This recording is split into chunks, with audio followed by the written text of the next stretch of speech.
And thank you, John Saunders, and welcome to ESPN's Tuesday Night Baseball. New York has taken a 1-0 lead in the California Angels here in the first inning on Bernie Williams' second home run of the year. There he is, number 51, the fine center fielder for the Yankees. He went deep on a 2-2 pitch from Chuck Findlay and smashed it over the right center field wall. We have two unbeaten pitchers on tap tonight. In key against this man, Chuck Findlay, both have 2 wins, no losses. But Findlay is down. His 4 games this year, a good earned run average, but look at the number of walks to innings pitched, 14 and now 15, as he has walked Don Mattingly with 1 out here in the first and faces Danny Tartabull and has him to count 1 and 2. So Mattingly at first base, 1 run already in. California trailing 1-0. Steve Physioc with Dave Campbell tonight from Anaheim Stadium, where the first place Angels in the American League West take on the New York Yankees. Tartabull smashed to center field, and Chad Curtis makes the catch, and 2 are out. Findlay's coming off an excellent outing, a shutout performance with 10 strikeouts against Cleveland last week, but he's been touched up a little bit here in the first inning. Dave, let's check out the New York lineup. Bernie Williams, is he 1 for 1? He hit the home run. Owen, Mattingly, Tartabull, Stanley, Leyritz, Velarde, Gallego, and Kelly. And Chuck Findlay will now face Mike Stanley, a fellow who has pounded Chuck Findlay in his history.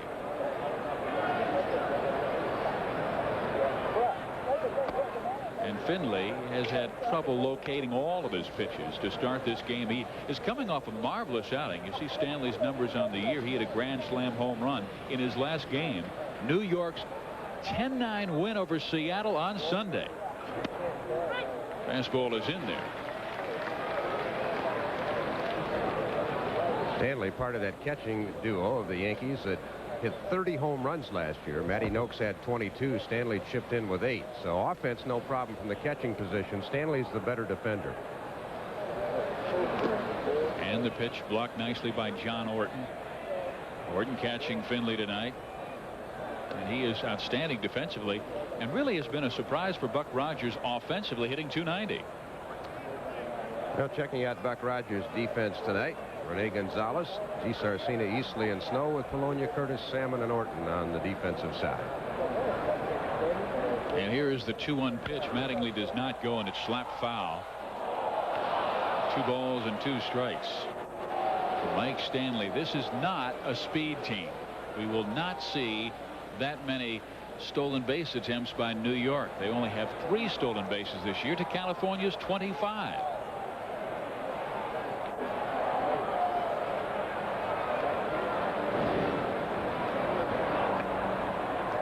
That's a nice look over at first base. J.T. Snow, who was supposed to be the heir to Don Mattingly at first base, but Mattingly's back got better, and J.T. Snow is trade bait to acquire the left-handed starting pitcher they wanted in Jim Abbott. Abbott will go tomorrow against Mark Langston. The 3-2, and it is hit on the ground. Rene Gonzalez. It's in the dirt, but scooped beautifully by J.T. Snow. They say he is the next Mattingly, and we've seen Gold Glove play by that rookie so far. It's 1-0 New York on Williams' home run. Lead on the California Angels here in the bottom of the first inning. Now let's check out the starting lineups that Buck Rogers will show tonight. He will lead things off with his fine left fielder, Luis Polonia. Batting second is center fielder Chad Curtis, hitting .351 in the 3 spot. Another rookie, it's Tim Salmon. He's in right field. Batting fourth, Gary Gaetti taking over for Chili Davis as the DH. And there's J.T. Snow. Rene Gonzalez will be in the 6th spot. Damian Easley at second base. Gary DiSarcina is the shortstop. And John Orton, that's 9th. He is the catcher. 10-year veteran Jimmy Key is making his 5th start of the year, has had outstanding numbers, and we mentioned earlier, going back to last year, 9-0 since September. In a manager and coaches poll, he was voted the #1 pitcher in the league with the best pickoff, #2 in control, and the 3rd best changeup. Looking at the defense, Mike Gallego fills in for Wade Boggs tonight. Spike Owens got a bit of a groin pull, and Pat Kelly's hamstrings bothering him, and 7-time Gold Glove winner Don Mattingly's at first. Randy Velarde played 6 positions last year. Bernie Williams in center, Danny Tartabull in right, and Mike Stanley catching. And here he is, Luis Polonia. He's hitting .297. On-base percentage is not where he wants it. He said, I want to be up near 4, where my pal Ricky Henderson always is. And he tries to lay a bunt down and fouls it off. That's strike 1. Mike Gallego at third base tonight. Wade Boggs missed Sunday's game against Seattle. Gallego is back there at third. Steve, we're not told about any physical problems Boggs has. Left-hander started on Sunday for Seattle, and left-hander tonight. Don't know if they're just giving Wade a couple of days off. He's hitting .303, so it certainly isn't in a slump. Buck did not comment on it before the ball game, but he did have a closed-door meeting first with Pat Kelly, who is suffering problems behind his knee, and Wade Boggs did not get the start this evening. That meeting was followed by a meeting with Mike Gallego, and I'm not so sure, as you see the play by Don Mattingly to take care of Luis Polonia.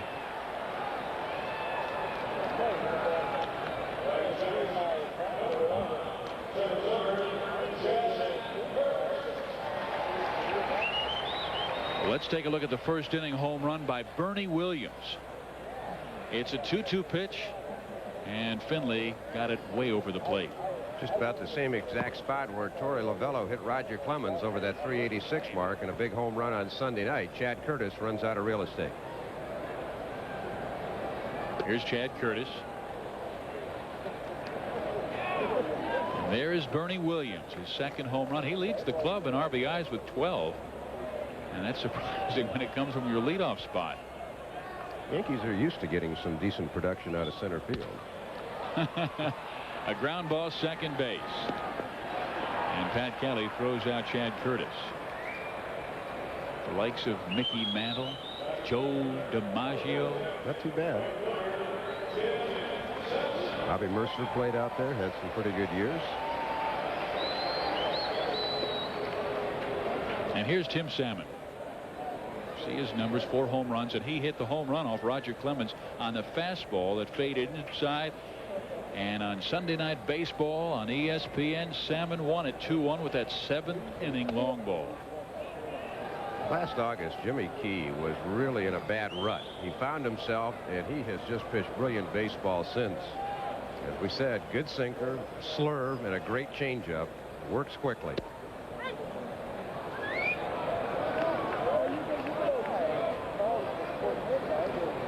Key is the count, a ball and a strike.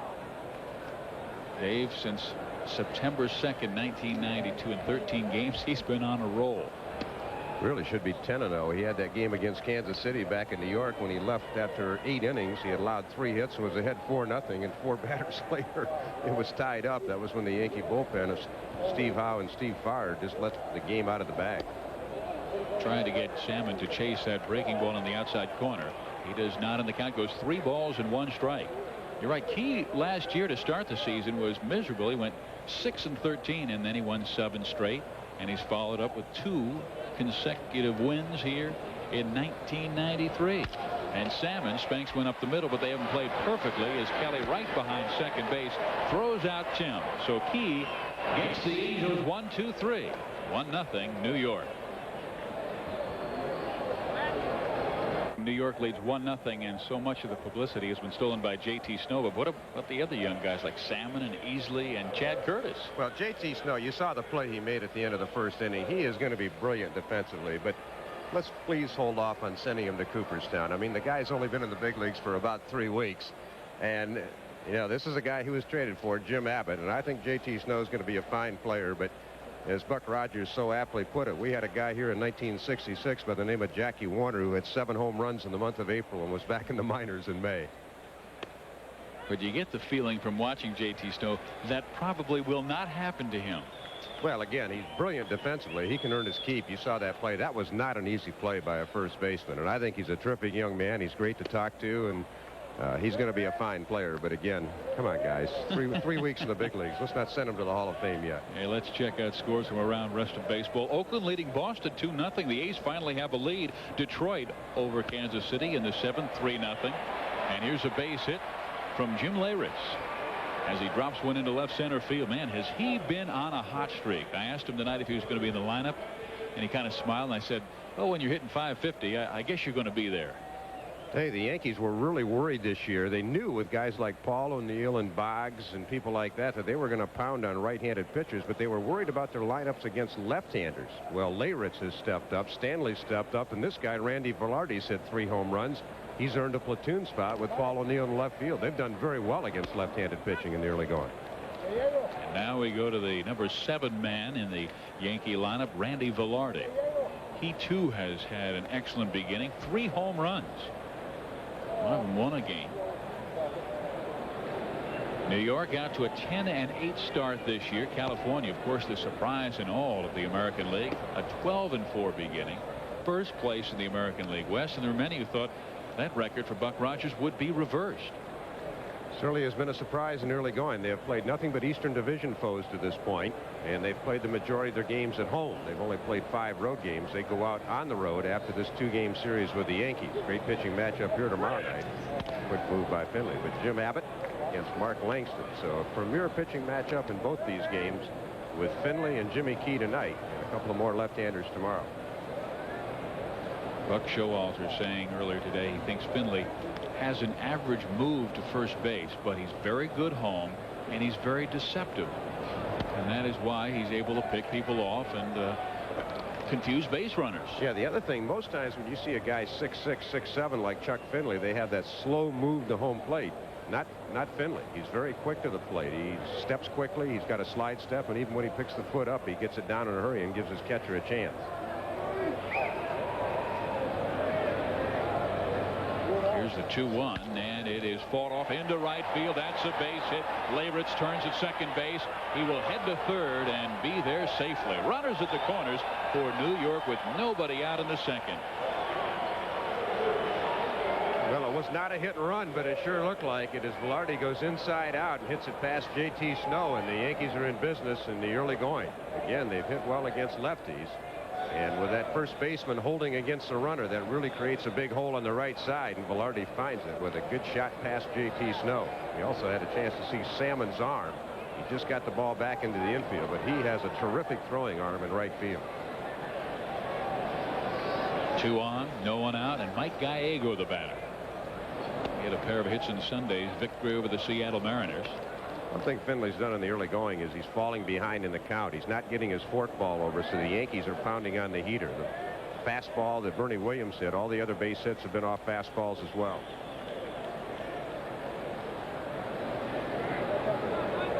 Velarde was moving back towards first base as the pitch came home.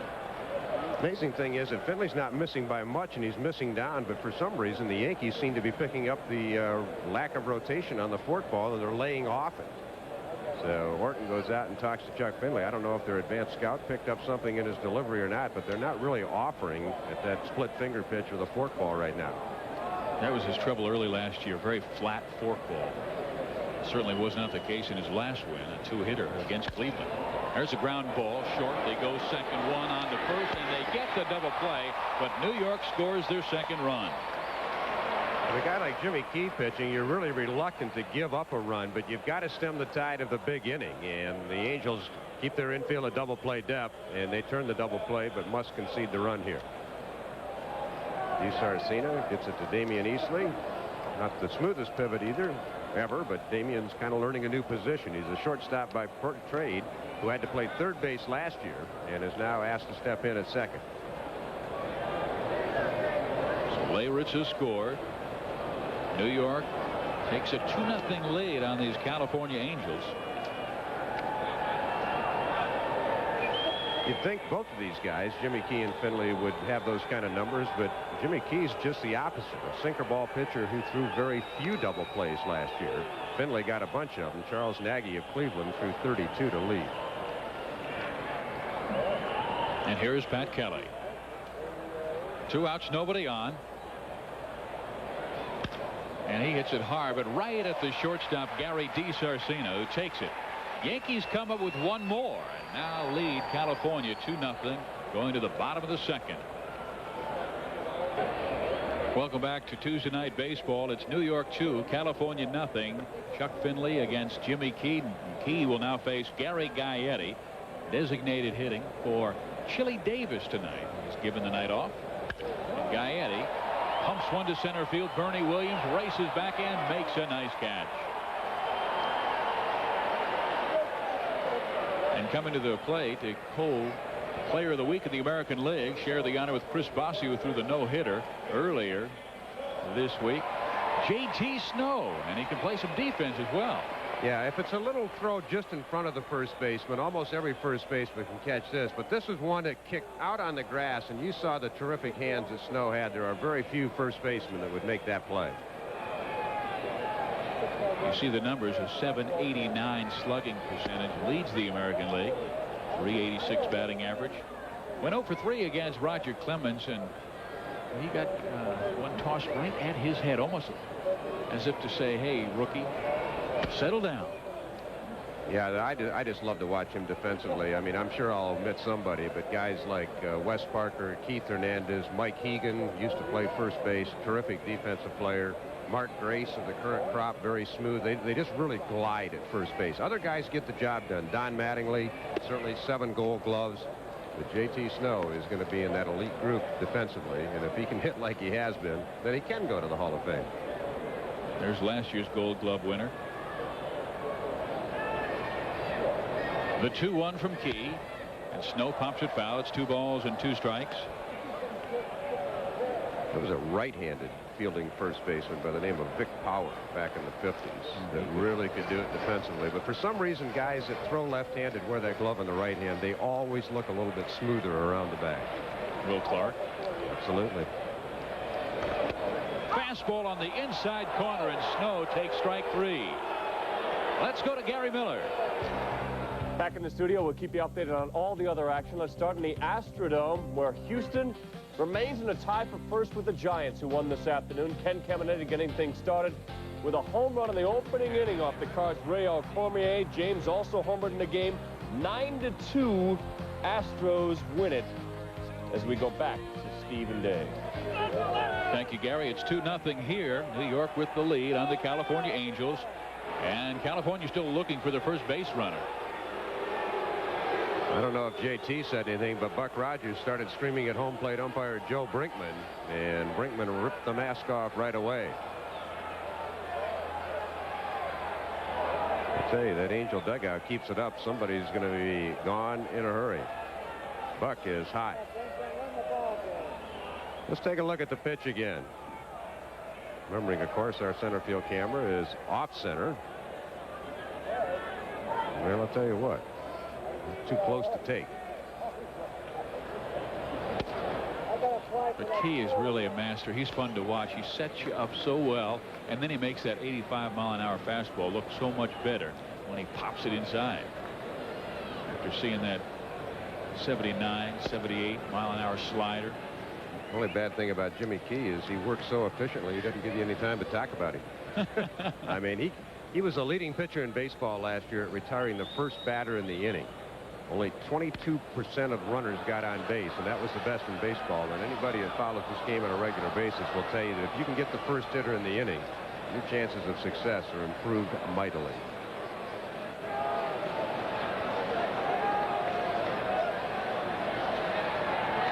Ten years he is pitching the major leagues. Top left-handed pitcher for the Toronto Blue Jays, all-time winning southpaw. And that one catches the outside corner. 2 balls and 2 strikes. And with the stretch run he made, and also the loss of David Cone, I was surprised that Toronto did not make a bid to try and keep him. Got a tough agent. His wife, Cindy. There you go. The only player in baseball that I know of whose wife is their agent. They went to Clemson University together. He was a swimming star. Swing and a miss, and Key with back-to-back strikeouts. He has seen 6. He has sent them all down. It's 2-0 New York. And how about those winning Tigers trying to make it 14-5 on the year and dominate the American League East? I said the Angels was the surprise of the West. Well, those Tigers are certainly the case of surprises in the East. Hey, if you average 8.3 runs a game, you're going to win a few. I love the Tigers last year, though. When they scored 5 runs or less, 5 runs or less, they went 27-76. Got to have the pitching. Yeah, Sparky said today, he says, hey, if we can keep the ERA where it is right now, 3.99 starting the action, he says, we'll win. He's right. Keep the ERA that good, they will win.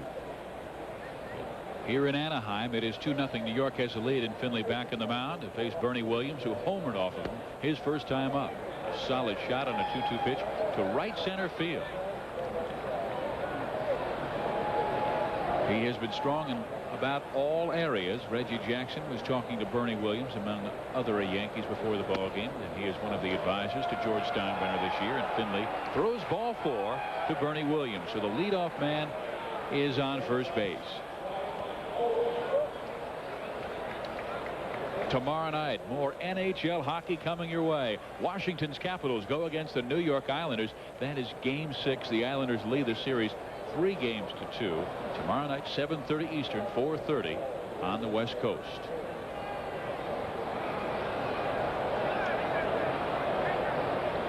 Here's Spike Owen.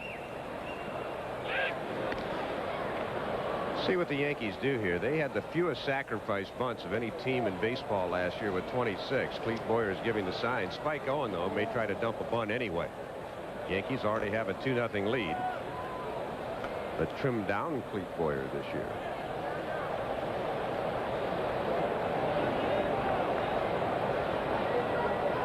Williams does not go, and pitch misses, ball 1. And once again, Finley not getting the fork ball over, and the Yankees not biting at it. I don't know what their thing is. They either have Finley read very well, or they're seeing the ball extremely well tonight, because a lot of times hitters go after that pitch, starts in the strike zone, and then dips out. Williams at first base, excellent speed. He goes. The pitch is swung on and missed. The throw to second is in time.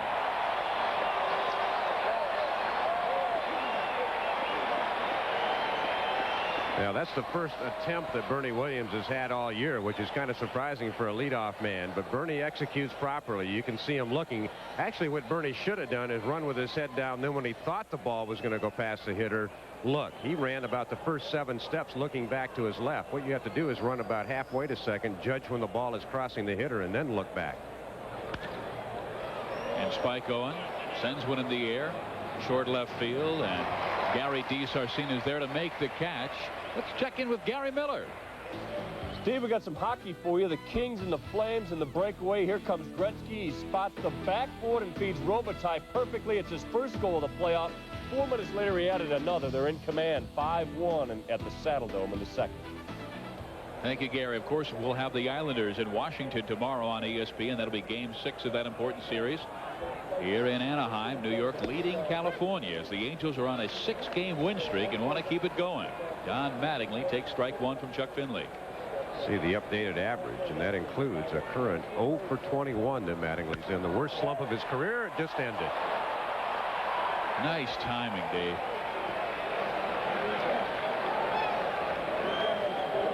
Don had an 0 for 19, but that was in 1985, the year he knocked in 185 runs, so maybe that's a good omen. 185? 1985. He had an 0 for 19. High breaking ball from Finley, who's still having trouble with the breaking pitch. Easley skies, but can't quite get it. Mattingly at first base. 2 outs. And the pitch to Chartable. He went around. And it is strike 1 to Danny. Darrell Cousins at first tonight. Rick Reed second. Tim McClellan at third. And as we told you earlier, Joe Brinkman calling the balls and strikes.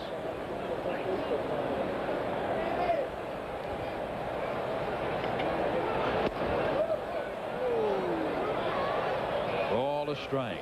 Danny Chartable punishes left-handed pitchers. Chuck Finley has been almost as effective against right-handers as he does against left-handers. In fact, the last 2 years he has not had very much success against guys hitting from the other side.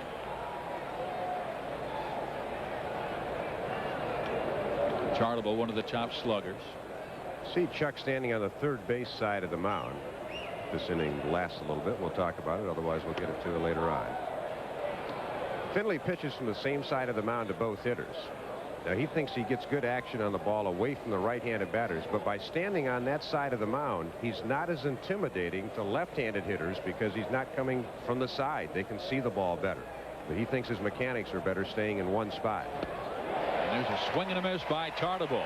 He is effective against right-handers and strikes out Danny. It remains 2-0 New York. Steve Physiak, Dave Campbell at Anaheim Stadium. 2-0 New York has the lead on California. Bottom three, Jimmy Key faces Damian Easley, another Angel rookie. And the first offering is a breaking ball for strike one. Damian Easley came up as a third baseman, shortstop, moved to second base. First major league start at second base was this year as the man around the keystone for these Angels. And they just feel he is such a great athlete. You can put him anywhere out on the diamond and he will find success. Damon says, I can't help it because I look 18. I'm really older than that. Sends it right field way, but out of play, and it is 1 ball and 2 strikes. Yeah, very good story by Mark Wicker in the Orange County Press talking about Damon Easley and his days in New York, where he grew up wanting to be a Willie Randolph or a Don Mattingly, playing stickball in the streets. Yeah, I wonder if he gets down to first base, if Mattingly will get all over him. I'm sure Don read that same article. Quit rubbing it in, kid.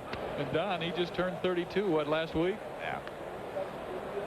Well, you figure 10 years ago, Mattingly's been in the big leagues. That would have meant Damien was about, what, 13 years old? And he looked 7. Certainly can have your heroes when you're 13.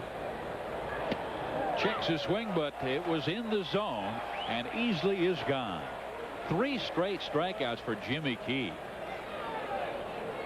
Jimmy Key is like a machine right now. He's in such a great groove. About the only thing the Angels are trying to figure out is a way to get a man on. Maybe he won't pitch quite so well out of the stretch, but he's keeping the ball at the knees, moving it in and out, changing speeds with the curve and occasional change. He has really been in a great groove ever since opening day. There's a ground ball, second base, Pat Kelly, and he throws out DeSocinzo, who are gone. And he is so difficult to set up as a hitter. You go, well, he threw me fastballs inside, but I got to look for that fastball. He changes speeds on everything. I mean, you're not going to see the same selection each at bat. Yeah, he's already got J.T. Snow thinking about that inside fastball now, and that's just going to set up the changeup that tails away. So he's got J.T. right where he wants him in the early part of this game. Threw a couple of fastballs in. Snow thought they were inside, but that'll lead to other at-bats. There's another guy that's been a surprise in the early going, John Orton. 290 average is what surprises everybody offensively.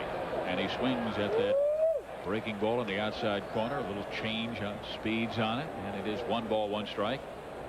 They've always thought Orton was there defensively. But the 290 average is much greater than they expected. There's a fastball up high. California does have a fine catcher in AAA by the name of Chris Turner, another second-round draft choice, I think, a couple of years back from Miami, Fabregas. And they really don't go with a platoon situation anymore, Dave. They have Orton in there against Langston and Sanderson, and also against left-handers. And Rod Carew wants Myers in there against a right-hander and the 5th starter. Orton fouls it off, stays alive, 2 balls, 2 strikes. Angels historically have not been good at producing their own players. A guy like Wally Joyner, maybe. Chuck Finley came out of the system, Jim Abbott. But this group has really done a terrific job. And the Angels, after having a very mediocre 1991 season with one of the oldest teams in the league, have decided to go with you. Key is working quickly. He has seen 9. He has set them all down in order. It is 2-0 New York here in Anaheim.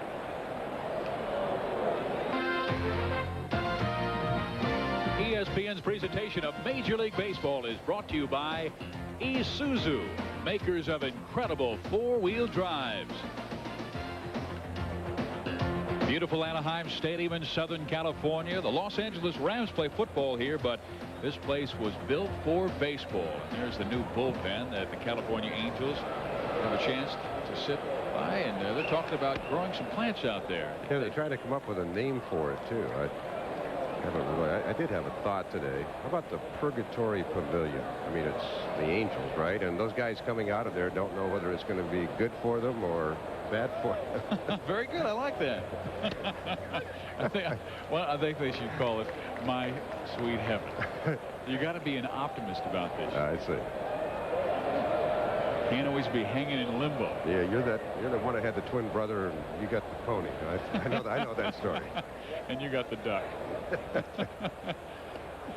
That duck barked, though. Yeah, that's right. Here's Mike Stanley, the catcher for New York. His first time up, grounded out to the third baseman. Look what he has done on the road, 8 for 15. Amazing what that meal money can do, huh? Stanley with a swing and a miss against Chuck Finley. The count goes 2 balls and 2 strikes. Yeah, Finley has not had very good success with Mike Stanley in his past, and Stanley coming off a hot game, went 3 for 4 at a grand slam off Dwayne Henry and the Seattle Mariners. And they needed that grand slam because New York only won by 1, 10-9. Hits it hard, but right at the third baseman, Rene Gonzalez. Sometimes it's hard to figure why one particular hitter, maybe a guy that hasn't had a great reputation, just seems to own a particular pitcher. But coming into that at bat, Stanley 15 for 33 lifetime against Finley.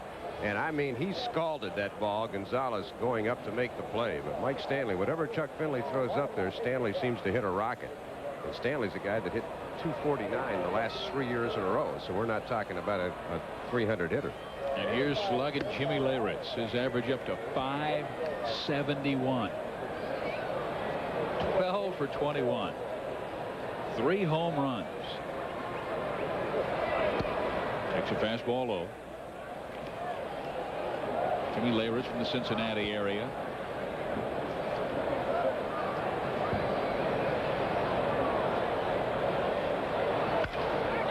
Finley gave him something to hit, but it's popped in the air. J.T. Snow in foul territory makes the catch, and 2 are out.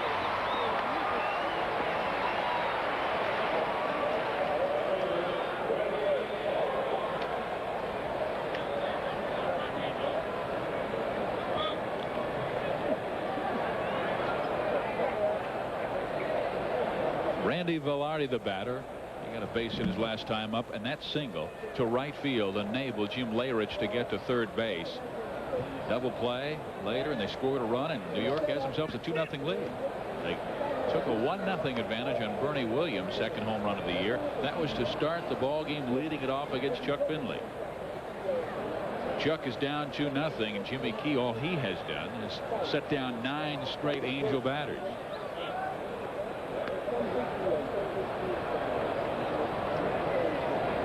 Talking to some Yankee people, they say Velarde has just a terrific work ethic.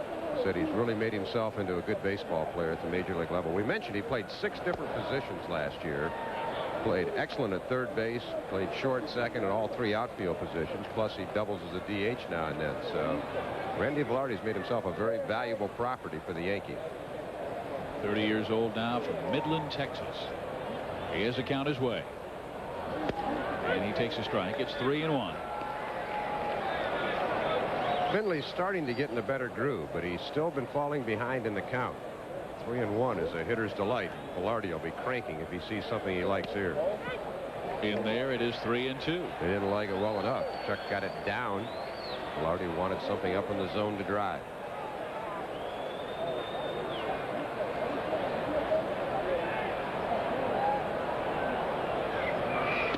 Struck him out. Velarde obviously looking for something else.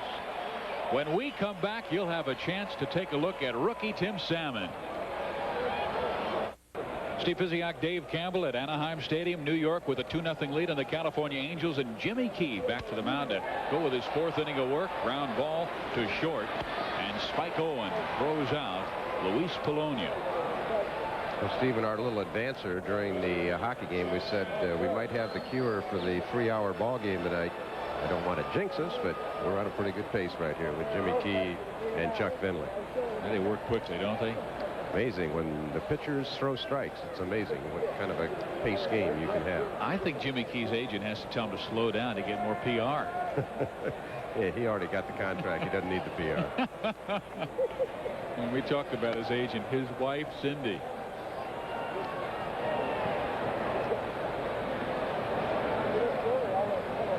Cindy, if you're watching, her husband says, "Hi, honey, please send money. And don't take out 10%. Here's the 1-0. And there, a ball and a strike. Chad Curtis has been on a tremendous hot streak, 12-game hitting streak, hitting .364. Bigger this year. He goes 5'10", 185 pounds.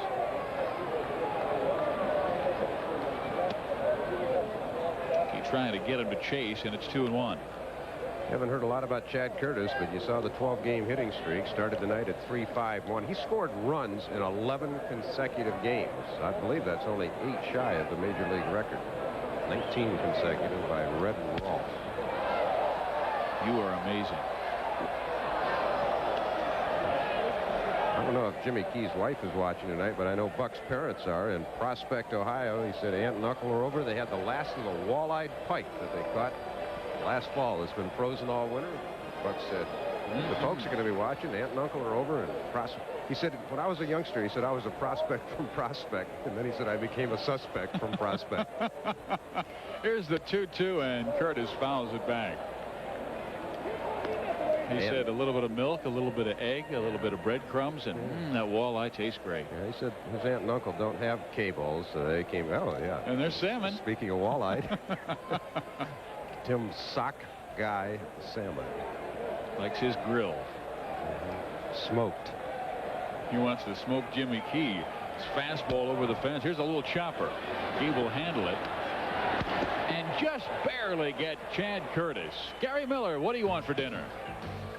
How about a Budweiser to start with? And in the wake of Hal McRae's tirade, the Royals have rallied. The Tigers looking for their 7th straight win, but Mike Hanneman throws it away with 2 outs in the 9th. Keith Miller is safe. McFarland ties it, and they've gone to the 10th at 3-all.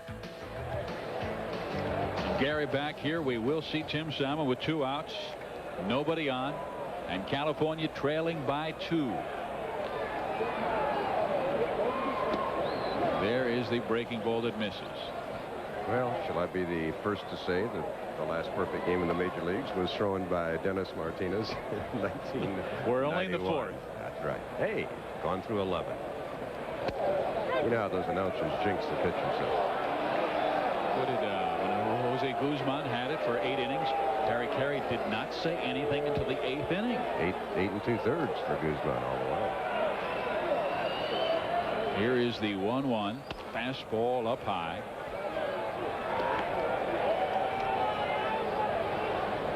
Salmon has had an excellent homestand, 3 home runs, and the one on Sunday beat the Boston Red Sox and Roger Clemens 2-1. Good pitch. 2 balls, 2 strikes. Jimmy Key has not gotten behind many hitters tonight, but a couple of times when he has, he's been able to get the breaking ball over when the youngsters are sitting on the heater. Fastball on the hands. No. Changeup. Beautiful. Jimmy Key throws it away. Salmon will take second and stop there. Well, one thing about it, if Jimmy goes on to pitch what would have been a perfect game, he's got nobody to blame but himself. Made an excellent play on the comebacker that Curtis did. I think he just got his footwork a little messed up there, and he spun a little more than he should have and threw it past Mattingly. He just kind of forced it. Mattingly was right there, but he let it get on by.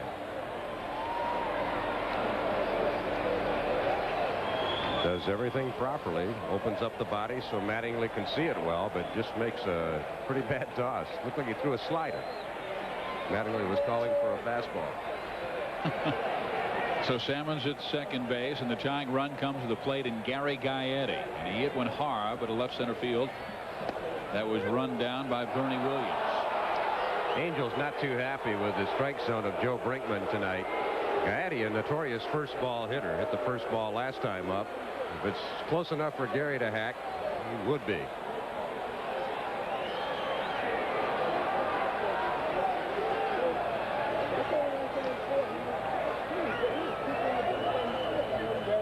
fastball, a check swing. On comes Gallego, an easy play, throws on to Mattingly, and the threat by California is turned back by Jimmy Key and his defense. It's 2-0 New York. And those Oakland A's really needing a victory. They've lost 4 in a row, and here comes Mike Gallego. He spanks one hard, deep left field, and it is gone.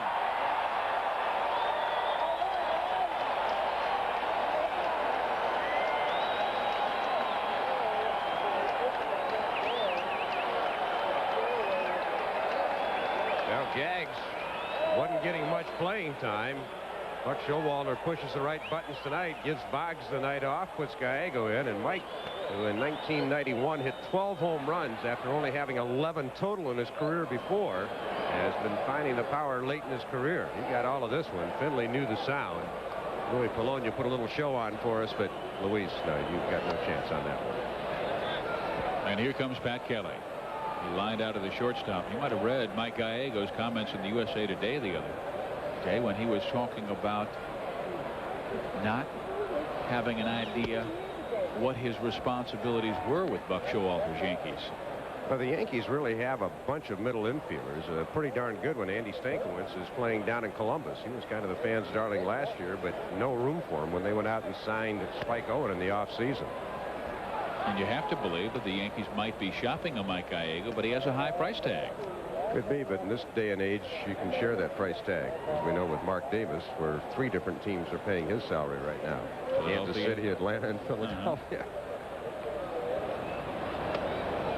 Kelly takes it away. It is 3 balls and a strike. I'm trying to say, because we saw a number of scouts tonight before the game, that they may be showcasing Gallego.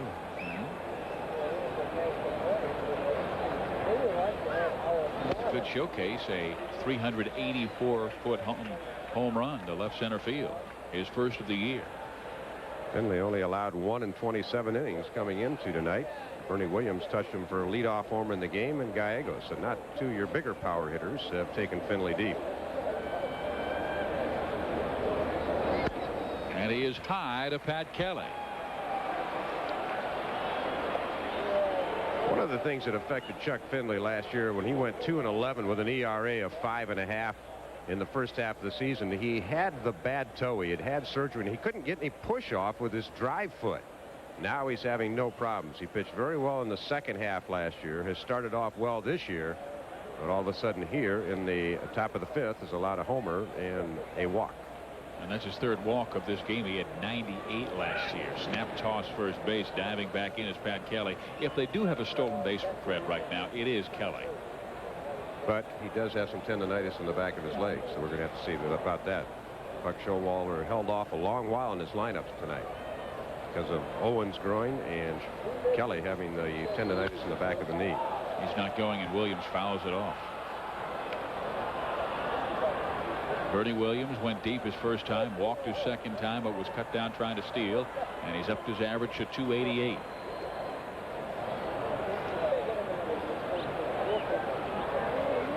They have been waiting for this young man for a long time. Ever since he signed with the ball club at the age of 17, they thought he would be a star. Finally blossoming now at the age of 24. Pretty quiet, just goes about his business. Good fly hawk in center field. Pretty good on base percentage last year, .352. The Yankees would like to see him get more aggressive on the bases. We mentioned earlier tonight when he was thrown out at second base, it was his first steal attempt of the year. Yankees have not been running at all. Only 3 stolen bases all year. And Kelly has a very modest lead at first base. And the pitch is in there for a strike. Is Kelly a little shorter lead, and maybe a little hit and run action here? I don't think with a 1-2 count with nobody out, I doubt it. Let's see what Chuck Finley decides to throw at the count 1-2. In case you don't think that baseball looks very bright and white in Chuck Finley's hand, there's a reason for that. Looked like he went. They will appeal and get the call. And they do. So Williams strikes out, and we've got a chance to check in with Gary Miller.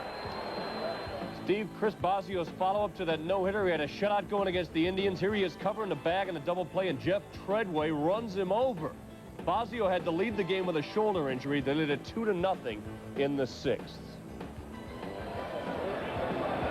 Seattle's pitching already went into this year with a big question mark as you take a look at the ball that Chuck Finley is handling. And Dave, you were talking about the color of the baseball. Why it's not bright white? Talk about it after this pitch, which is low and inside. Actually, if you get too much of a shine on the baseball the way it comes new, it becomes very glossy, very tough for the pitchers to control, and sometimes tough to see. What they rub on it, the umpires before the game or one of their assistants rub about 60 baseballs up with special mud taken out of the Delaware River. It's a secret recipe, and they use it. Every club in Major Leagues has that mud that they keep in a can at the ballpark. And used to be the umpires rubbed it up themselves, but now they have an attendant that works in their clubhouse that I'm sure that young man gets the job of rubbing up the baseballs. Special recipe, huh? I wonder if they got it from Buck Rogers folks. That was a guy named Lena Blackburn, a former Major League player, who passed away and gave the secret mix to a friend of the family who has kept it going. Just another baseball memory of Yarns from the Campbell. Just another Phil Time here on ESPN. Phil Time, ESPN News. We had a home run to start this inning by Mike Gallego, then the walk to Pat Kelly, a strikeout by Bernie Williams, and now Spike Owen is the count 1-2. And the pitch out. Horton will come out to talk with Chuck Finley as the count has gone even at 2 balls and 2 strikes, and Buck Showalter, he is challenging the other Buck on the other side. A pair of Bucks here tonight.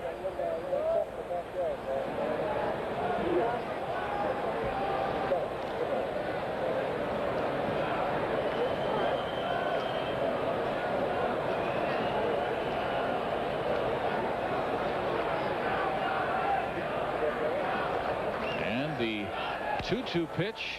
Try to go the opposite field, but with the runner going, J.T. Snow has no play as it rolls foul.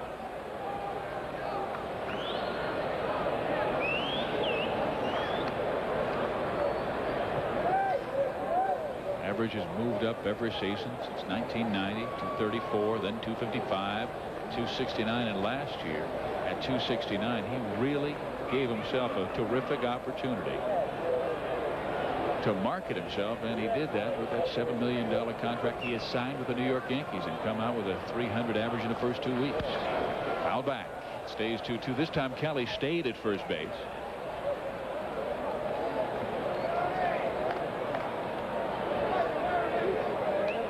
Buck said one of his main goals last year when he took over was to restore pride in the pinstripes. Well, the Yankees don't wear pinstripes on their road uniforms, but we do know what he's talking about. Kelly does not go, and the pitch misses. It's full. 3-2.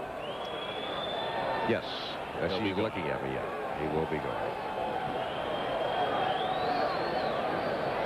3-0 score in New York with a home run this inning. They have a home run from Bernie Williams in the first and an RBI in the second, or rather a run scored in the second. And Kelly goes, and the pitch reached out, punched to left field by Spike Owen. Racing to third is Kelly, and he is in there. Good decision by Luis Polonia. He was going to throw to third, but he knew with Spike Owen hustling to first base, he didn't want to throw to the wrong base. He did not have a shot at Kelly at third. Luis Polonia made the right play as Big Frank Howard stands there and talks to Spike. When you start that runner, Spike went out and hit a pretty good pitch, like a fork ball that didn't do an awful lot, but it was in good position. Polonia thought about third, but makes the proper throw into second. And he was the man who made the great throw from left field on Sunday to cut down Mo Vaughn and the Boston Red Sox. That run would have tied the game at 2. Here's Don Mattingly, and he takes a strike. On the replays, it looked like Vaughn was in there. Pat Kelly at third base. Spike Owen at first. Only 1 out, and the Yankees already leading the Angels 3-0, trying to put a major dent in California's 6-game win streak. 1 ball, 1 strike. Talked about Finley's position on the rubber. Standing over there, he's not quite as intimidating for that left-handed hitter. They stand on the other side, then they come a little crossfire. It's tougher to see the ball, and you see what left-handers did against him last year. And Mattingly pops it up. John Orton wants it. Makes the catch and 2 out.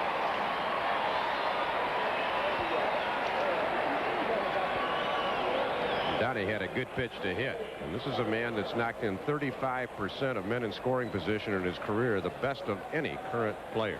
So he doesn't leave him stranded at third with less than 2 out very often. So it's up to Danny Tartabull.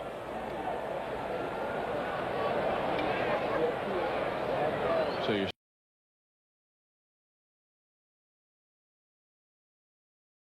saying a left hand gets with that angle on the rubber, gets more of an opportunity to take a look at the pitch thrown by Finley. Yeah, especially a guy that big. He comes crossfire over near first base. If you got that front shoulder closed, you almost lose vision. Orton tries to throw it away, but a good stop by Finley. This is a key man for Chuck right here.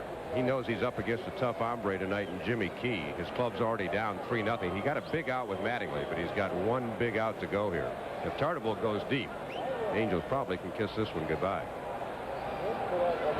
And Tartabull hits it to the third baseman Gonzalez. Quick toss, second base. Inning is over.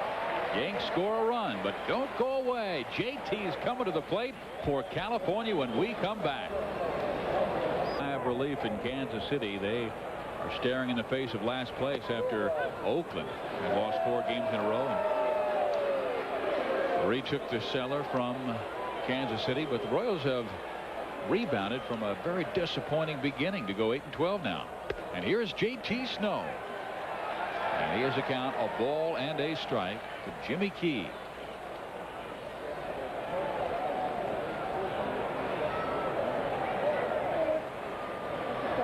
Fastball popped up on the infield. Pat Kelly. 1 out. You know, Steve, last time JT was up, he wasn't very happy with the call by the home plate umpire, Joe Brinkman. But one thing I'm sure JT has been told by some of the veteran players, that once in a while the umpires will test you. And if they don't like what they see, you can get on their bad list in a hurry. So you're better off just taking your medicine. Maybe they don't do it intentionally, but if they do make a call that's a little bit questionable, they want to see how young people react. I remember Ed Runge used to talk to me when I was breaking in. He'd say, son, you don't question what we call. You swing the bat. I said, yes, sir. Ed had one of the great lines in history. He said, umpiring is the only profession where you have to be perfect the first day on the job and then get better. And then get better. Rene Gonzalez in the hole to umpire Joe Brinkman and Jimmy Key 0-2.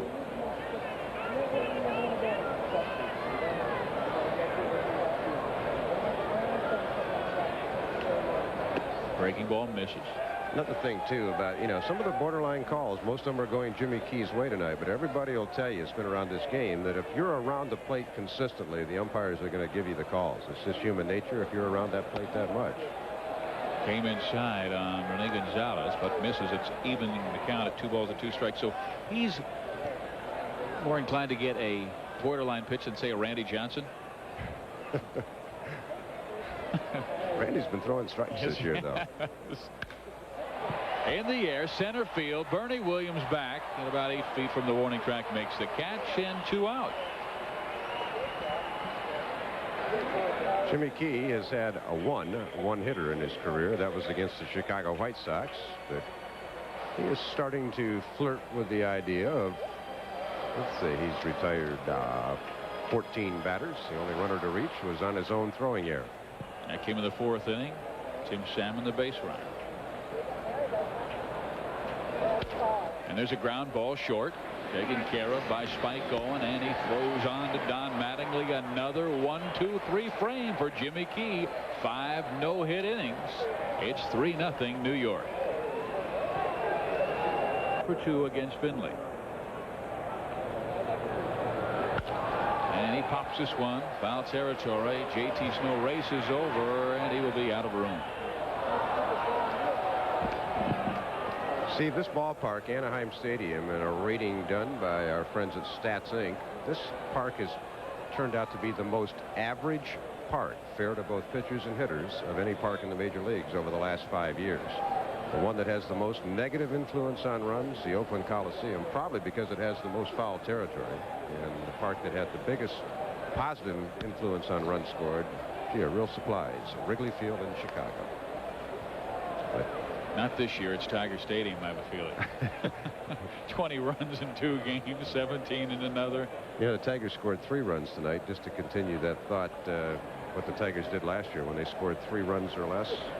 They were a wonderful 6-52. So the Bengals have to hit to win. John Orton comes up with the baseball and throws out Mike Stanley. So 1 out. But tomorrow on ESPN, we've got a real special coming your way at 10:30 Eastern Time. Our Wednesday night baseball. Bobby Bowl, Bonilla against Barry Bonds. Those great friends. You'll see them. The Mets, the Giants, 7:30 on the West Coast. We've got hockey prior to that. And Bonds has been so sensational for the San Francisco Giants, who won today. We've got it tomorrow on ESPN. And if Boomer's listening tonight, Boomer, no cheerleading during that game. Boomer the unabashed Giants fan. But he calls it down the middle just because his heart is going one way. Well, here's Jimmy Leyritz.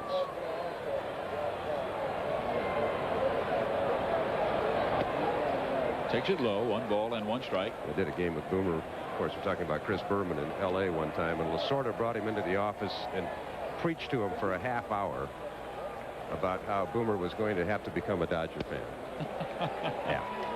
He plied him with his diet drink, with his Tommy Lasorda pasta sauce. I mean, Chris walked out of an armful, but no, not when you're a Giants fan. And hated Dodgers. Here's the 1-2 from Chuck Finley to Jim Leyritz, and he takes a called strike 3. Joe Brinkman, been a pitcher's umpire all evening, calling it both ways. Leyritz didn't really like the call, but he's been ringing them up for Jimmy Key, and he rings this one up for Chuck Finley. Leyritz thought it was a tad low. Swing the bat, Jimmy. So 2 outs now, nobody on for Randy Velarde. He's 1 for 2, singled in the second, and struck out his last time up and fouls this one off. He's in the hole, no balls, 1 strike. Finley has better velocity this inning, and he's had the entire game for whatever reason. Chuck went 9 last time out, struck out 10 against the Indians. Did not come out with real great stuff tonight. He aired that fastball out to Velarde, had it past him. That fastball in on him, it's popped to right center field, and Velarde's on for the second time. Gary Miller. Steve, the Stanley Cup Network keeping you posted. The power play for Vancouver as they try to close out the Winnipeg Jets. Dave Babbitt's shot won't go, but Greg Adams is there for the rebound. They lead 3-1 in the second as they try to eliminate the Jets. Back to you. And of course, tomorrow we'll have hockey on ESPN. I think the Wales Conference, and then of course our Wednesday night feature on baseball. The New York Mets at the San Francisco Giants. Here it's 3-0. New York leading the California Angels.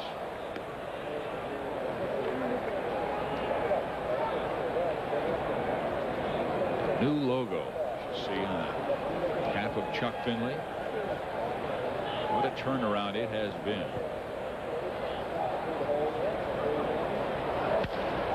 Mike Gallego pops it foul. He's in the hole, no balls and 1 strike. Chuck Finley is the last member of the 1986 California Angels that won the American League West. Terrific team that featured Bob Boone and Doug DeCinces and Reggie Jackson and Wally Joyner. Pitchers like Kirk McCaskill and Don Sutton and Mike Witt, now a New York Yankee. Fastball high. It's 1-1. You see Witt right there. Finley gave Gallego a little message. Mike homered last time up, and then he leaned across the plate, hit an outside fastball towards right. So Finley said, enough of that. I'm going to move you off the plate a little bit.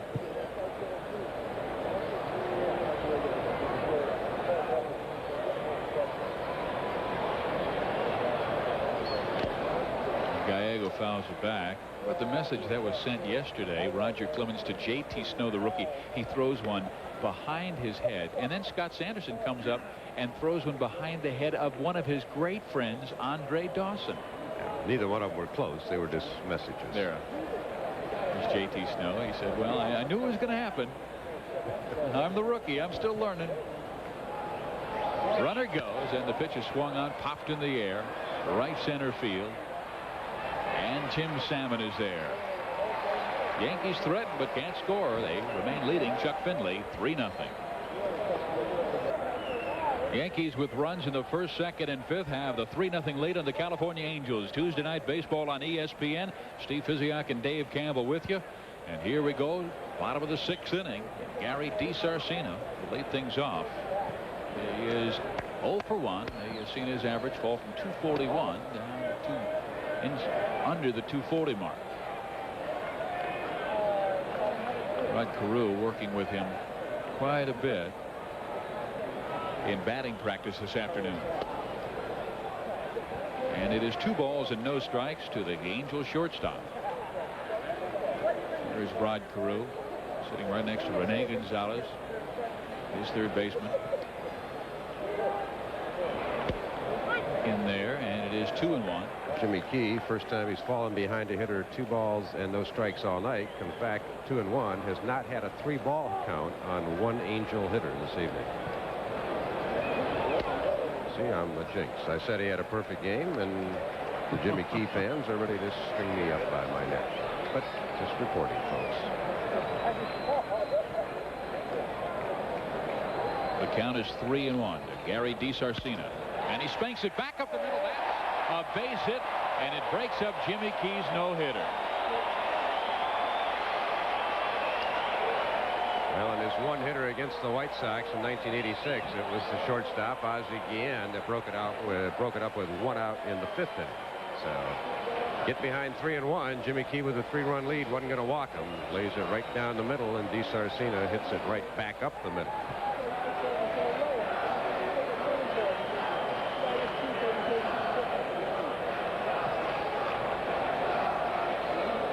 Jimmy Key now working on a 1-hit shutout. He has a great move to first base. And that was not his great move. That was just I think I'll show you. This first runner the Angels have had at first. Salmon made second on the air before. In there. John Orton. Grounded back to the mound his first time up. California needs base runners. They trail 3-0 here in the bottom of the 6th inning. Leadoff man is on first base. Swing and a miss. 0-2. 5+, 1 hit, and that 1 hit came on Jimmy's 61st pitch tonight. And his first 3-ball count.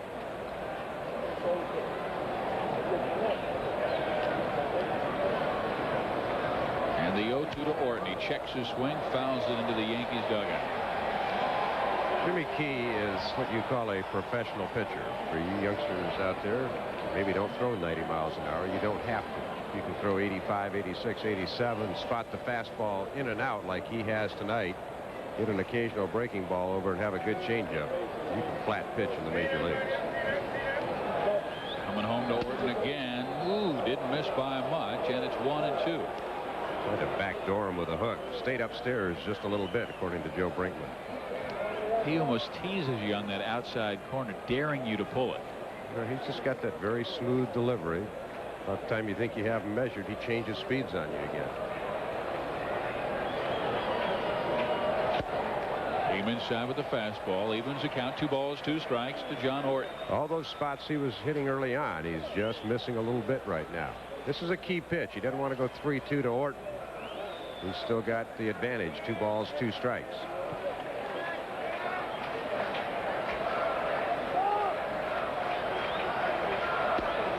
Outside corner, strike 3. Let's check in with Gary Miller. Steve, we take it to Oakland, where it's getting worse for the Red Sox. A base hit by Bordick. Zupzik's throw is booted by Carlos Quintana. Tony Pena backing up the play will make a stab and try to get Terry Steinbach. Greg Koska, who has already thrown Danny Darwin out of the game, gets in the way. Steinbach's in there. It's 6-1 in the 7th. Oakland off for their worst start since, what, 1979? Well, here in Anaheim, pretty good move by Jimmy Key. He had Gary DiSarcina leaning towards second base, but only because he had a very modest lead, was able to get back to first base. Yeah, he also either picked Don Mattingly off, or that's a planned play, and that was a planned play. Donnie started to go off, but Mattingly already had a planned play with Key. Nice deke by Mattingly. It didn't work. And the pitch high to Luis Polonia.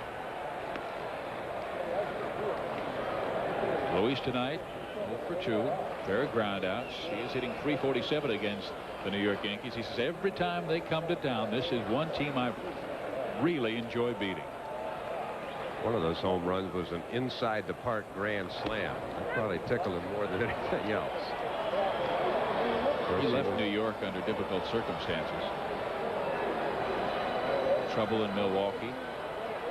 It has since finally been resolved. The Rockies tonight. Somebody finally slowed down Montreal. Boy, they've been playing very, very well. If not for the incredible start by those Philadelphia Phillies, Montreal would be in first place in the National League East. Well, that's the end of that ball.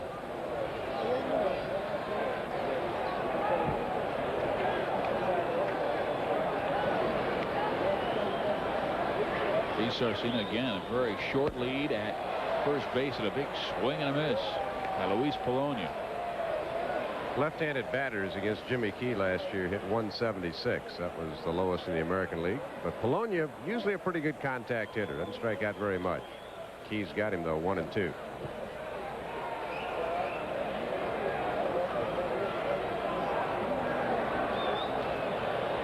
Comes home and strikes out Polonia. That's 5 strikeouts in the game for Jimmy Key. Looked like Louis was just trying to fight that one off, and Jimmy Key looked like he took him up the ladder.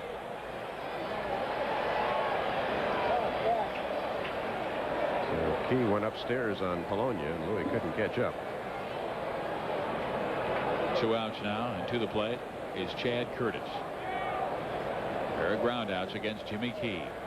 Last time up, he almost came up with the first base hit off Key of the night. The chop went back to the mound. Tries to go right field and fouls it off. Strike 1. Chad Curtis from Grand Canyon College in Phoenix, Arizona, where he went same time his teammate Tim Salmon went there. They played together. He was an NAIA All-American, third baseman, and there is Tim Salmon, who will follow. College teammates. What a program they must have at Grand Canyon.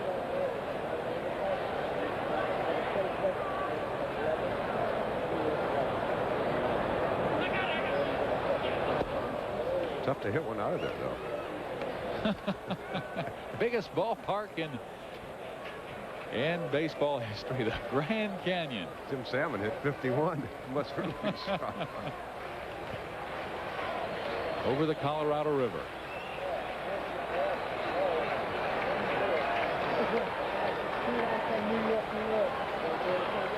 The 1-1 pitch, and Curtis takes it low. 2 balls and 1 strike. Jimmy Key showing the first signs of cracking tonight. Been behind 2 hitters in the inning. DiSarcina and now Curtis. Just little telltale signs. Certainly not enough to get alarmed about or get the bullpen up. But for the first time, he's showing just a little bit out of rhythm. He just freezes you at first base. Curtis fouls it off again. His move to first base is so similar to his stretch to home plate. Well, the Angels, no question, one of their strengths in the early going has been running wild on the base pass. But a guy like Key will negate that with his move, and the other way is by not allowing too many base runners. That'll certainly slow down a running game. DiSarcina again only about 4 feet off the bag at first base, and Key comes home, and Curtis spanks it up the middle, cut off by the shortstop, and there's Spike Owen for the final out of the 6th. Jimmy Key has allowed only 1 hit in the game. It came off the bat of Gary DiSarcina to start the 6th. It remains New York 3, California nothing. Dave Campbell at Anaheim Stadium in Southern California. Top of the 7th, New York with a 3-0 lead. Chuck Finley will face Pat Kelly to start the 7th inning.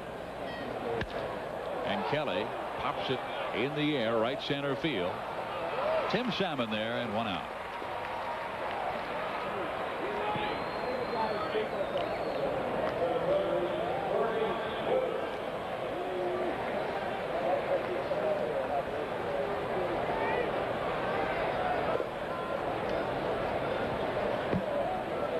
Back at the top of the order we go, and Bernie Williams will be followed by Spike Owen.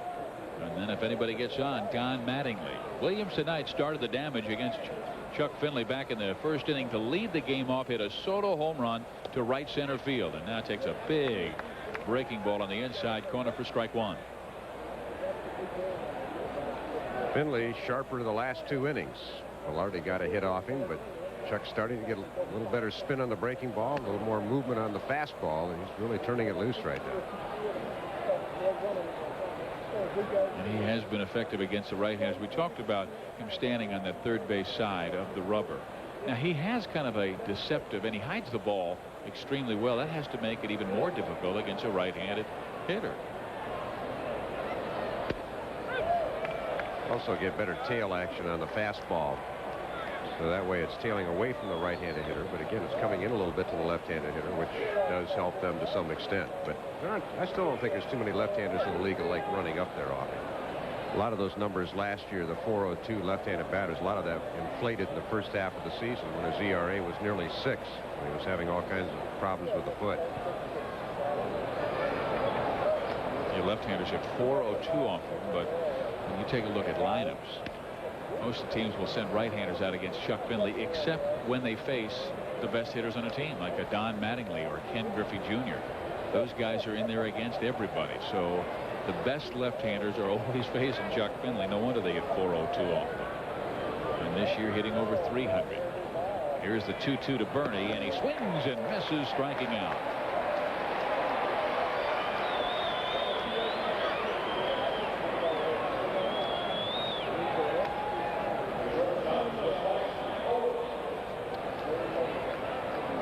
Falling out of that forkball, and of course with Finley getting ahead, that makes a difference too. Hitters hate to get caught with a bat on the shoulder, so if you get ahead with 2 strikes, they're more apt to chase that forkball, as Bernie Williams did there.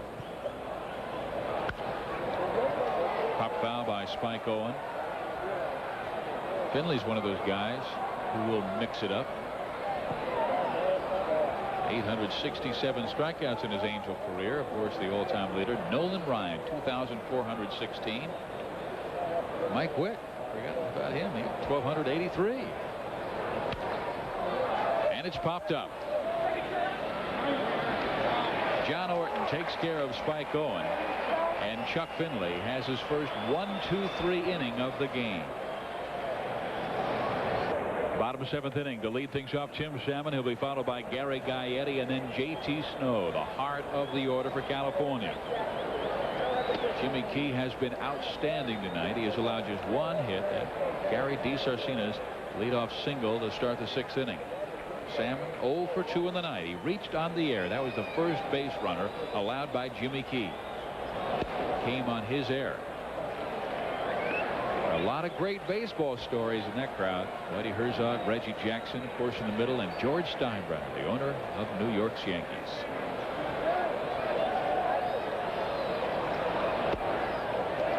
First 3-0 count. So Jimmy Key starting to show just a few signs, and he really is only in the mid-70s as far as pitch count, so he shouldn't be, but all of a sudden starting to show a few cracks. And he walks Salmon to lead off the 7th, the first base on balls that he has issued tonight. Let's go to Gary Miller. Steve Miller, Genuine Draft, brings us this date in baseball. It was 10 years ago this night that Nolan Ryan broke the Big Train's record. He's got more than 5,600 strikeouts now. Back to you. And Nolan Ryan, the all-time leader in California Angels strikeout history. Bottom of the 7th here is New York leading 3-0, but California has put a man on first base against Jimmy Key, and New York this year has had a rough time protecting Jimmy Key leads. We did a game earlier this year where he was up 4-0 going into the 9th inning, and Steve Howe and Steve Farr could not save him. Now it's Gary Gaetti at the plate with the count 0-1. Gary, as usual, first pitch he saw, he hacked at.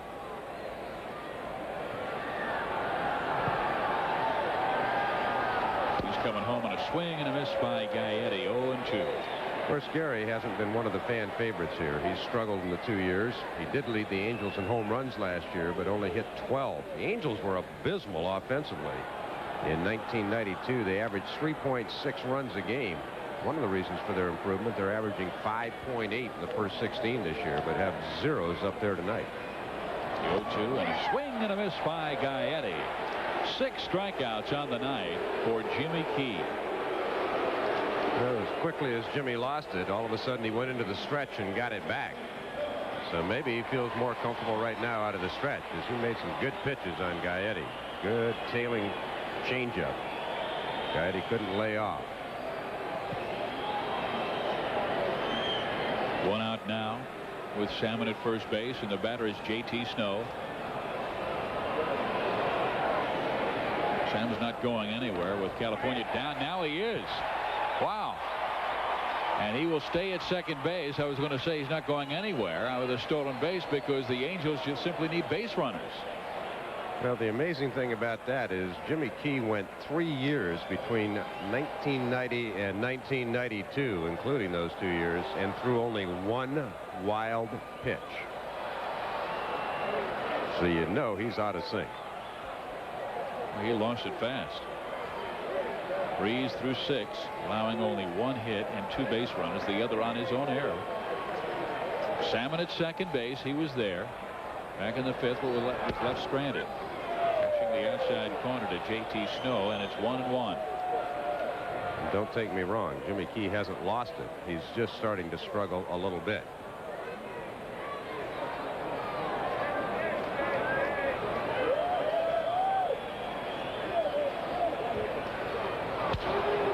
In the air, right field.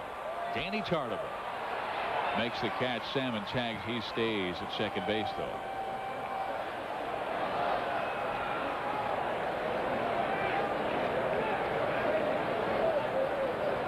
So Key has really started to paint the outside part.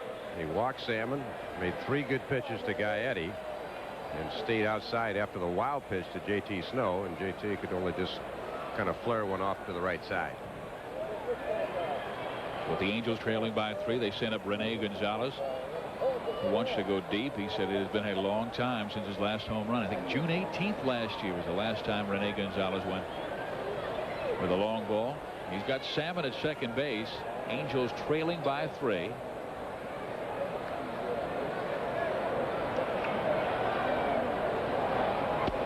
And a little wrinkle that misses the outside corner. 1 ball, no strikes.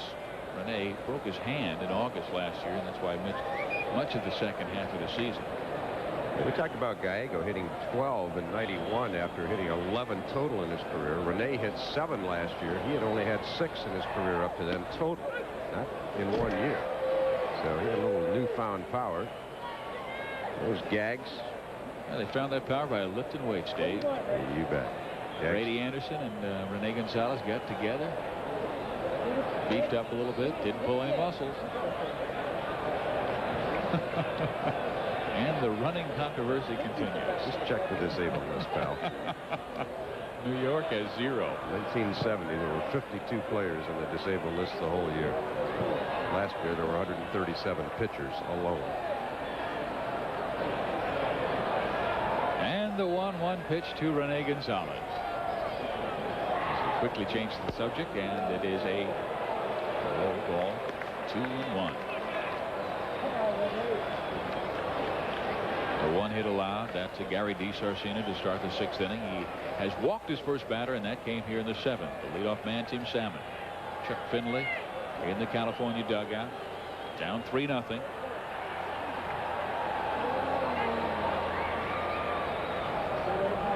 I don't think between the year 1965 and 1980 we had one guy in the DL because of a rib cage pull. You know, that is the injury of the 1990s, isn't it? I don't know that for sure, but I don't recall so many. As they said the other day, Keith Olbermann said he has an intercostal pull. Olbermann said he read it on the wire. Not intercostal yet, we know. It is 3-1. Rene Gonzalez. If he gets on, Chang run will come to the plate in Damian Easley. And there is Damian, the rookie from the Los Angeles area.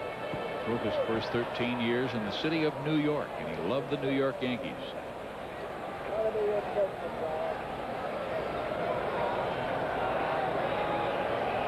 And the 3-1. Fastball on the ground. Key knocks it down and throws out Gonzalez. The one-hitter continues for Jimmy Key through 7. Hard by Jimmy Key, the crafty southpaw. Why is it that left-handers always crafty and right-handers junk ballers? I don't know. It's probably the same reason when Mickey Lolich said when he lost 20 games, he was fat, but when he won 20, he was the portly left-hander. Well, the moon over Anaheim. It is 3-0 New York. And Chuck Finley back to the mound to face Don Mattingly. Mattingly 1 for 2 off Chuck tonight. He has been on base twice. He walked in the first inning, singled in the 3rd, and popped up in the 5th inning. And the first offering from Finley to Don Mattingly is a fastball high.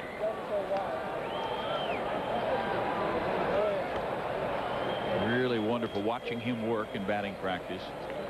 I mean, he talks about the days when he used to take 600 cuts in batting practice behind Yankee Stadium, working so well. He stands at the farthest back part of the batter's box. Those days of working that much are over. There is a drive to right center field. It would be run down by Chad Curtis. And there's one out. Back problems followed Mattingly. Hopes that is in his past. Talked to a couple of scouts that have been watching Don the last week or so, and they said he's been driving the ball pretty well, but balls that they saw that he used to be able to hit over the fence, he now hits to the warning track, and you don't know if that's because of the back or just what it is. Came back last year to have his best year in 3 seasons, but to think he's going to hit 35 homers and drive in 145 again, I don't think it's fair. My Danny goodness. Tartabull. Whoa! Way out of here. And New York has taken a 4-0 lead on Chuck Finley and the Angels.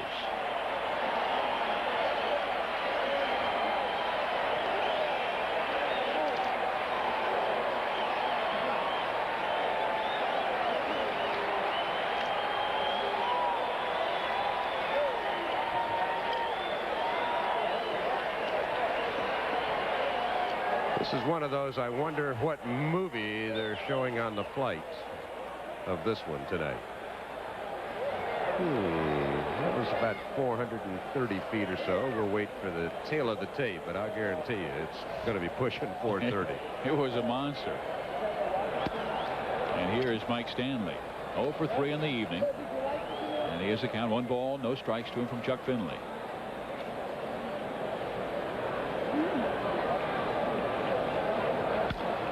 Fouled off. That one kind of looked like the one Jack Clark hit off Tom Niedenfuhr in Los Angeles in '85. I mean, it was instant. Danny said, yeah, I got a pretty good piece of that one. Bernie, yours was like a bunt. So Danny's 4th. There's a ground ball that eats up Damian Easley, but he keeps it in front of him and throws on to cut down Mike Stanley.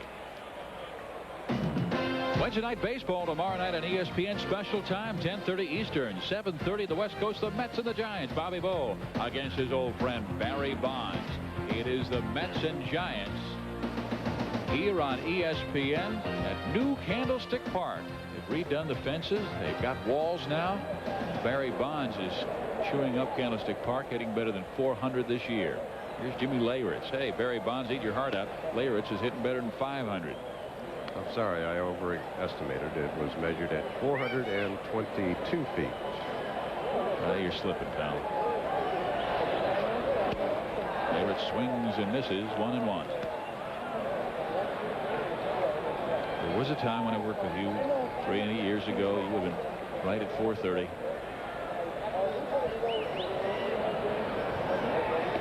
Low, 2-1.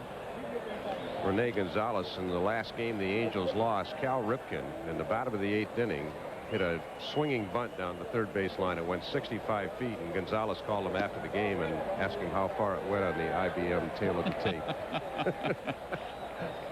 Hey, it was effective. It drove in the winning run.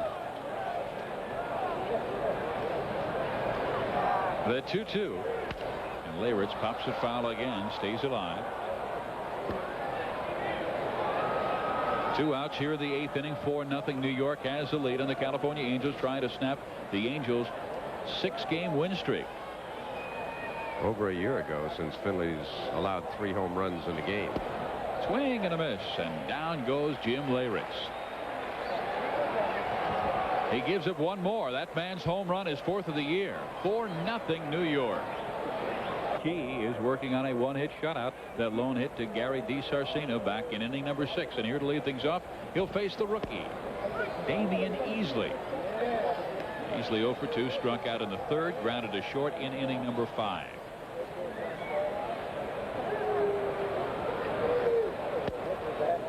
And Key is low. Interesting note on Easley last year. When he was ahead in the count, 1 ball, no strikes, 2-1 and 3-1, he hit 447. When he was behind, he hit 140. If you ever wonder how important the count is. Now he's behind 1 and 2. It should give Jimmy Key a tremendous advantage. That was not over a full season last year.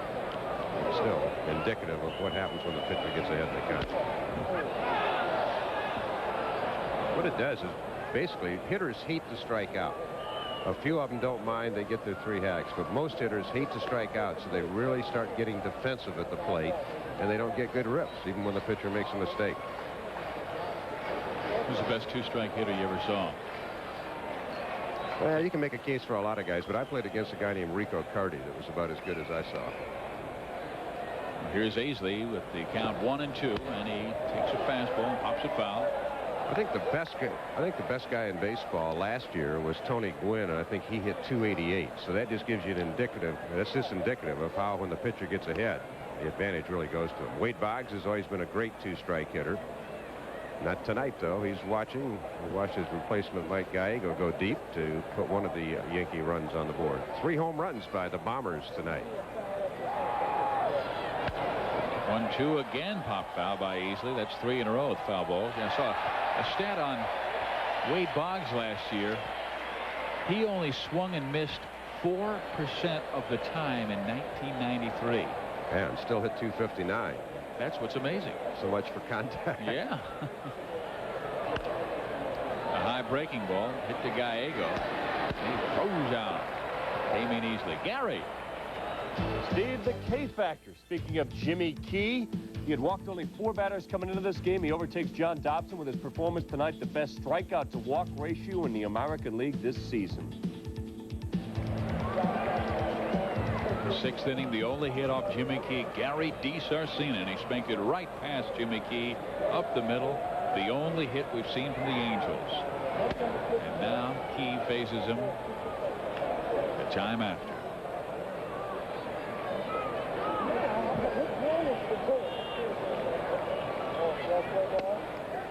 You know, Steve, one year Dick Allen, when he was playing with the Phillies, struck out 150 times and still hit 300. Can you imagine what he hit when he put the ball in play? But Dick never got cheated. He didn't get defensive when he had 2 strikes on him. He just hacked. Talked to so many of the old-timers who talk about Richie Allen. Frank Harrod was a guy who had a chance to watch Allen play. His days with the Los Angeles Dodgers. Setting the defense. On What a nice guy. In the air, right center field, Danny Tartabull makes the catch, and 2 are out. I think it was Steve Cady of the New York Times once said about Bob Lemon. He said the next person that says something bad about Bob Lemon will be the first. And I think you can say that for Frank Howard, too. I mean, if you don't like Hondo, he is just a great guy.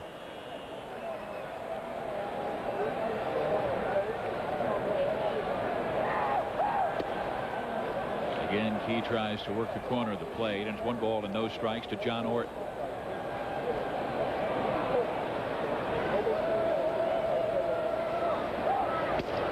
Swing and a miss. A ball, a strike. Jimmy muscled up on that fastball a little bit. Put a little on, take a little off. It's real easy when pitchers like Key get in a good groove and rhythm. He's back on. Sure. Laboring a bit in the 7th inning. Sometimes in baseball, though, just as quickly as you get into a groove, you can get out of one. That's what happened to Key last August. In fact, it happened to the entire Toronto pitching staff. He had an ERA something like 7 in the month of August and still got back on track. One of the blessings of that might have forced him to go out and get David Cone. And then they got some of their pitchers back on track in September. Had a great month of September. Of course, went on to win the world title. Swing and a miss, and John Orton strikes out. Jimmy Key with an excellent night. He has struck out 7, allowed only 1 hit.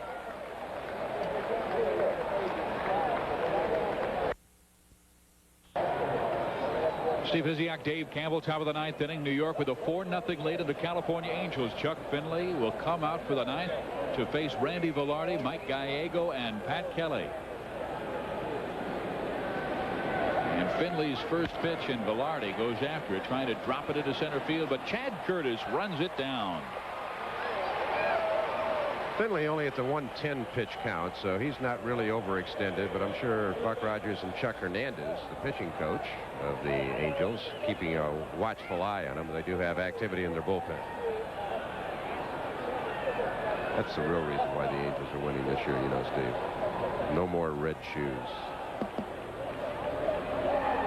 Good as any I've heard. I mean, you talk about a ball club that has done an about face. 2 years ago, the oldest team in the American League. This year, probably the very youngest. And this one's hit a mile to left field. Mike Gallego with 2 home runs on the night.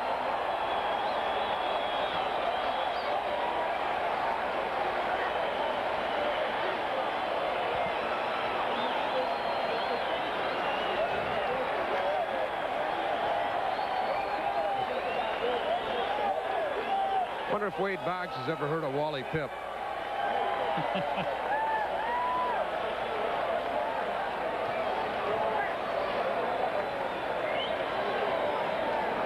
Well, Gallego has languished on the bench most of the year, and he's certainly making the most of an opportunity tonight. First time in his career he has hit 2 home runs in a game. Gallego went to school at UCLA, so he's doing it close to where he did it collegiately. Boggs is telling him, yeah. I wanted to give you a break, kid. Right center field. Salmon calls off Chad Curtis. Gary Miller.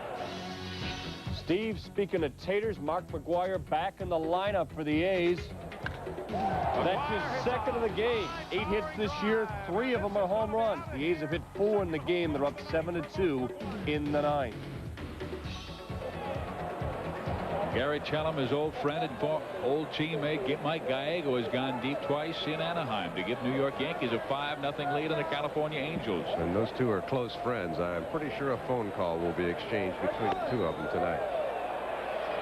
Finley giving a little message. He's been touched up for 4 home runs. Bernie Williams hit 1 to right center, so Chuck's sending a belated message to Bernie.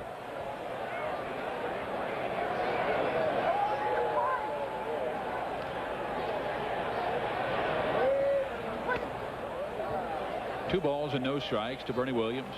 2 outs, so run in. Nice thing about working on ESPN is you don't have to tell our fans who Wally Pipp was. They are educated baseball fans, lovers of the game. In there. 2-1. But just in case somebody out there, maybe like a new our fan, wives are watching. Yeah, doesn't know.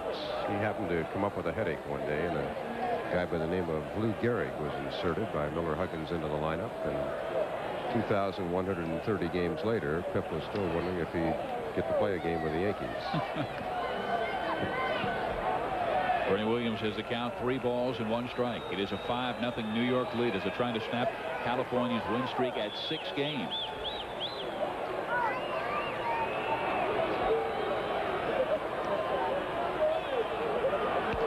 Foul back, 3-2.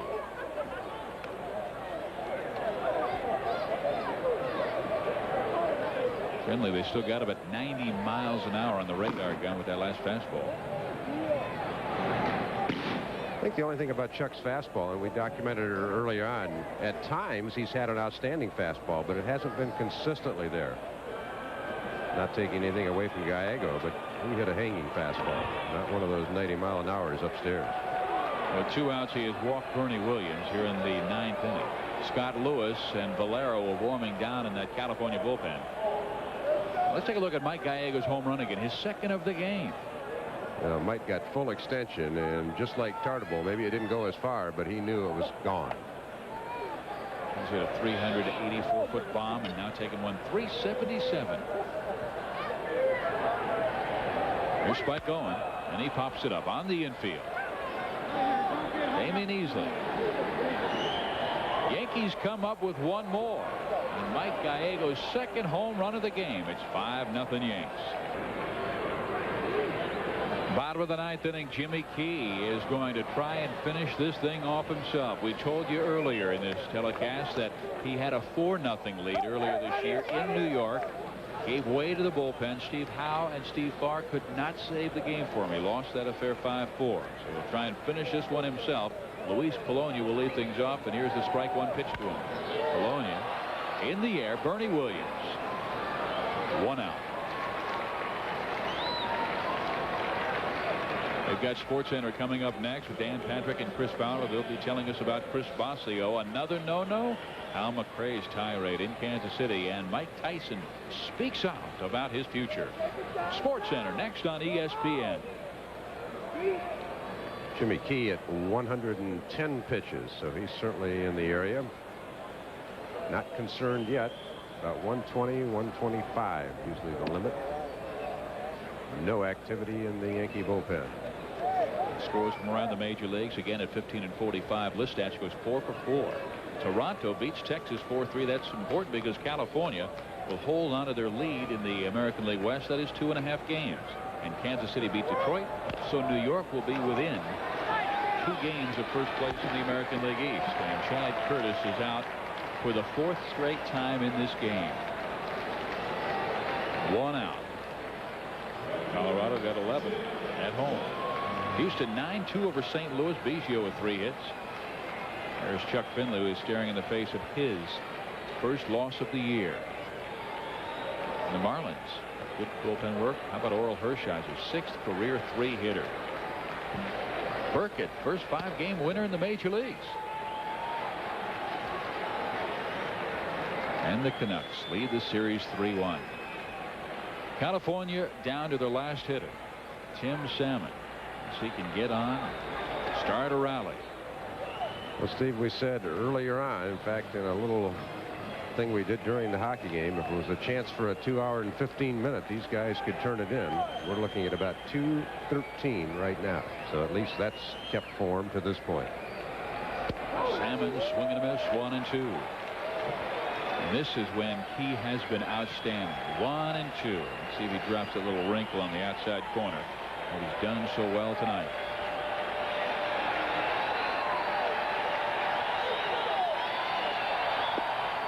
Tried to. A lot of Yankee fans here roaring on this final pitch. Well, Southern California, a haven for transplants. There's a Yankee fan. The 2-2. Swung on and missed. Jimmy Key with a sterling effort tonight. Strikeout 8 in the game and wins his 3rd this year.